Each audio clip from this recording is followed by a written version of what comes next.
এমন একটা কার্ড আছে যার মূল্য হয়তো কয়েক কোটি টাকা। এই কার্ডটা আপনার লাইফলাইন, আপনার চাবি, আপনার ডিজিটাল পরিচয়। আমরা কথা বলছি জাতীয় পরিচয়পত্র বা এনআইডি নিয়ে।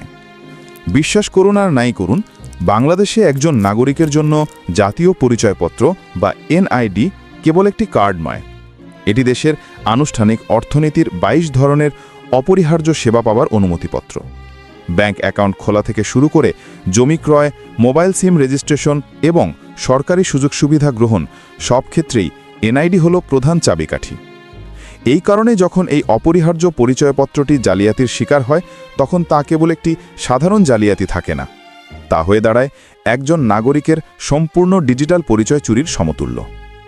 জালিয়াতি প্রতিরোধের উদ্দেশ্যে স্মার্ট এনআইডি কার্ড চালু করা হলেও অপরাধীরা এখন কার্ড নকল না করে সরাসরি নাগরিকদের বায়োমেট্রিক তথ্য এবং কেন্দ্রীয় ডেটাবেসকে নিশানা করছে। বায়োমেট্রিক সিম নিবন্ধনের মতো প্রক্রিয়াগুলো এনআইডি ডেটার সাথে ব্যক্তির ফিজিক্যাল ডেটা সংযুক্ত করেছে। এর অর্থ হল, যদি কোনো অপরাধী জাল এনআইডি ব্যবহার করে সিম কেনে বা ঋণ নেয়, তবে আইনিভাবে সেই অপরাধের দায়ভার শেষ পর্যন্ত বৈধ কার্ডধারীর বায়োমেট্রিকের ওপর বর্তায়। এনআইডি জালিয়াতি বর্তমানে সাধারণ প্রতারণা নয়, বরং জাতীয় ডিজিটাল বিশ্বাসযোগ্যতার এক চরম সংকটে পরিণত হয়েছে।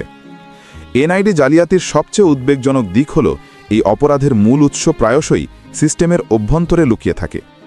যখন উচ্চ প্রযুক্তির স্মার্ট কার্ডের নিরাপত্তা ভেদ করা কঠিন হয়ে ওঠে, তখন অপরাধীরা সিস্টেমের দুর্বলতা কাজে লাগিয়ে ডেটাবেস থেকেই জালিয়াতি শুরু করে। নির্বাচন কমিশনের সাবেক data entry operator Jamal Uddin এবং তার সহযোগী লিটন মোল্লার গ্রেফতারের ঘটনা এই অভ্যন্তরীণ দুর্বলতাকেই স্পষ্টভাবে ফুটিয়ে তোলে। জামাল উদ্দিন নির্বাচন কমিশনে থাকাকালীন তার বিশেষাধিকারপ্রাপ্ত প্রবেশাধিকার ব্যবহার করে বা সেই সুযোগ ধরে রেখে নির্বাচন কমিশনের সার্ভার থেকে এনআইডি সংক্রান্ত তথ্য সংগ্রহ এবং পরিবর্তন করতেন। এই চক্রটি অর্থের বিনিময়ে বিভিন্ন ধরনের জালিয়াতিমূলক সেবা প্রদান করত। তাদের সেবার তালিকায় ছিল জাল এনআইডি তৈরি, হারানো এনআইডির অবৈধ অনুলিপি সরবরাহ, এনআইডি তথ্যের মিথ্যা সংশোধন এবং জাল জন্ম নিবন্ধন, টিন সার্টিফিকেট এবং কোভিড-19 টিকা কার্ডের অনুলিপি তৈরি করা। এই কাজগুলোর বিনিময়ে তারা গ্রাহকের কাছ থেকে গুরুত্ব অনুযায়ী সর্বোচ্চ ৩,০০০ টাকা পর্যন্ত নিত। গ্রাহক সংগ্রহ করা হতো হোয়াটসঅ্যাপ গ্রুপ ব্যবহার করে এবং অর্থ লেনদেন করা হতো মোবাইল ব্যাংকিংয়ের মাধ্যমে। এই তথ্য জালিয়াতির মাধ্যমে চক্রটি সম্মিলিতভাবে কোটি টাকা হাতিয়ে নিয়েছে। পর্যবেক্ষণে দেখা যায় মাত্র ৩,০০০ টাকা খরচ করে জাল এনআইডি অর্জন করা সম্ভব, যা ব্যবহার করে কয়েক কোটি টাকার ব্যাংক ঋণ নেওয়া যায় বা সম্পত্তি বিক্রি করা যায়। এই বিশাল মূল্য বৈষম্যই প্রমাণ করে যে অভ্যন্তরীণ দুর্বলতার সুযোগ নিয়ে ডেটা চুরি করা কতটা লাভজনক। কোনো একটি চক্র যখন জাল এনআইডির পাশাপাশি জাল টিন এবং জন্ম নিবন্ধন তৈরি করতে পারে, তখন তারা মূলত সিনথেটিক আইডেন্টিটি ফ্রডের জন্ম দেয়।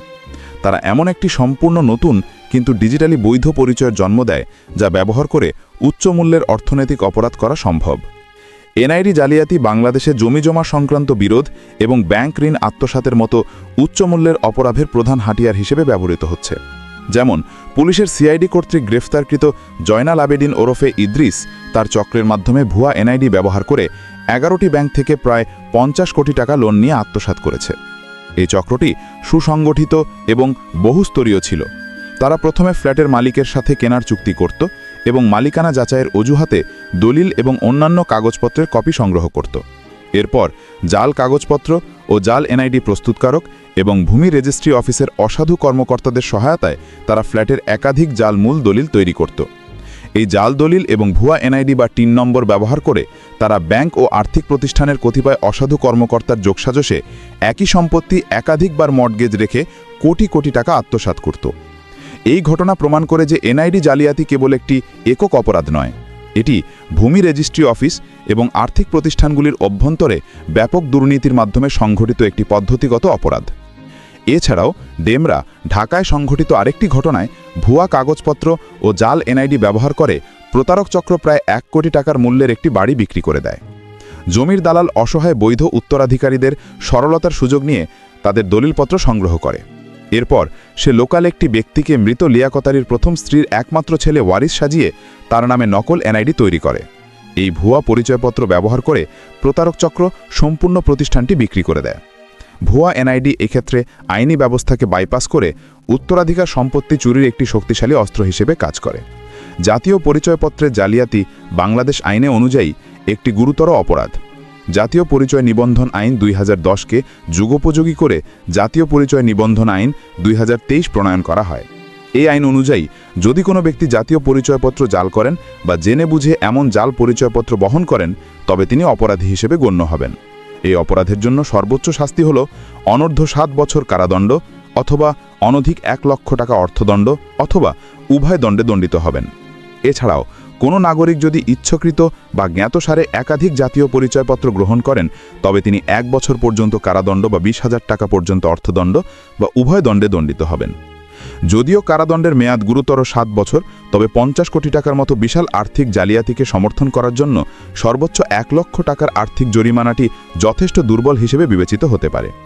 এর ফলে বড় আকারের অর্থনৈতিক অপরাধের ক্ষেত্রে আর্থিক প্রভাব মোকাবেলা করার জন্য এনআইডি আইন প্রয়োগের পাশাপাশি মানি লন্ডারিং এবং সাধারণ জালিয়াতির মতো অতিরিক্ত চার্জ প্রয়োগ করা অপরিহার্য। এনআইডি জালিয়াতি মোকাবিলায় সরকার এবং নির্বাচন কমিশন দুটি স্তরে উন্নত নিরাপত্তা ব্যবস্থা গড়ে তুলেছে। স্মার্ট কার্ডের শারীরিক নিরাপত্তা এবং ডিজিটাল যাচাইয়ের জন্য অ্যাপ ভিত্তিক বায়োমেট্রিক প্রতিরক্ষা। 2016 সাল থেকে প্রবর্তিত স্মার্ট এনআইডি কার্ডে মাইক্রোচিপ রয়েছে এবং এতে মোট 25টি নিরাপত্তা বৈশিষ্ট্য সংযোজিত হয়েছে, যা 3টি ভিন্ন স্তরে বিভক্ত। এই স্তরায়িত নিরাপত্তা কাঠামো নিশ্চিত করে যে অপরাধীরা যেন সহজেই শারীরিক কার্ড জাল করতে না পারে।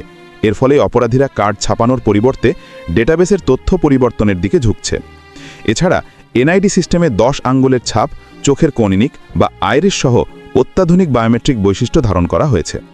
জাতীয় পরিচয়পত্র সংক্রান্ত অনলাইন সেবাগুলোর সুরক্ষা নিশ্চিত করতে নির্বাচন কমিশন কর্তৃক এনআইডি ওয়ালেট নামে একটি বহুমুখী অ্যাপ্লিকেশন চালু করা হয়েছে। এই অ্যাপ্লিকেশনটি এক অতিরিক্ত নিরাপত্তা স্তর যোগ করে, যেখানে গ্রাহককে তার পরিচয় যাচাই করার জন্য অবশ্যই ফেস স্ক্যান করতে হবে। সবচেয়ে গুরুত্বপূর্ণ হল এই অ্যাপের iOS ভার্সনে উন্নত মুখাবয়ব চিহ্নিত প্রযুক্তির জন্য ট্রু ডেপথ ক্যামেরার ডেপথ ক্ষমতা ব্যবহার করা হয়।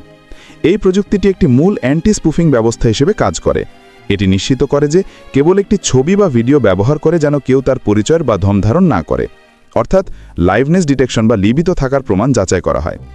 এই প্রযুক্তিগত উন্নতি প্রমাণ করে যে একটি গতিশীল রিয়েল টাইম বায়োমেট্রিক যাচাই ব্যবস্থার দিকে অগ্রসর হচ্ছে কর্তৃপক্ষ।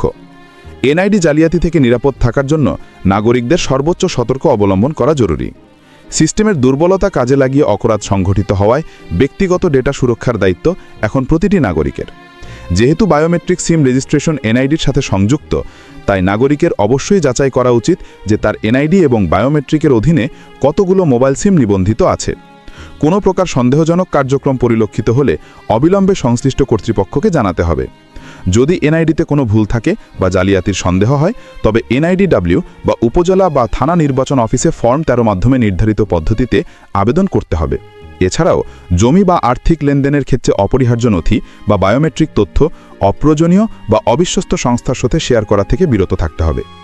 যদি কোনো নাগরিক এনআইডি জালিয়াতির শিকার হন বা কোনো প্রকার অনিয়মের তথ্য পান, তবে দেরি না করে আইন প্রয়োগকারী সংস্থা যেমন সিআইডি বা সিটিটিসি বরাবর অভিযোগ দায়ের করা অপরিহার্য। এছাড়া সরকার কর্তৃক স্থাপিত সরকারি অভিযোগ প্রতিকার ব্যবস্থা জিআরএস পোর্টালে গিয়েও অনলাইনে অফিসিয়াল অভিযোগ দাখিল করা যায়। এই প্রতিবেদনের বিশ্লেষণ নিশ্চিত করে যে আমাদের ডিজিটাল জীবনে এনআইডি হলো সবচেয়ে গুরুত্বপূর্ণ সম্পদ, যা সুরক্ষিত না থাকলে অর্থনৈতিক বিপর্যয় অনিবার্য। আপনারা যারা এই অদৃশ্য হুমকি সম্পর্কে সচেতন হতে চান, তাদের চূড়ান্ত নির্দেশনা মনে রাখবেন, আপনার বায়োমেট্রিক্স হলো আপনার চূড়ান্ত পাসওয়ার্ড। এটিকে সুরক্ষিত রাখুন। যদি এই বিষয়ে আরও গভীর তথ্যসন্ধানমূলক প্রতিবেদন দেখতে চান, তাহলে অবশ্যই দ্য রিভিল মাস্টার চ্যানেলটি সাবস্ক্রাইব করুন এবং আমাদের এই ভিডিওটি শেয়ার করে অন্যদের সচেতন করার দায়িত্ব নিন। ধন্যবাদ।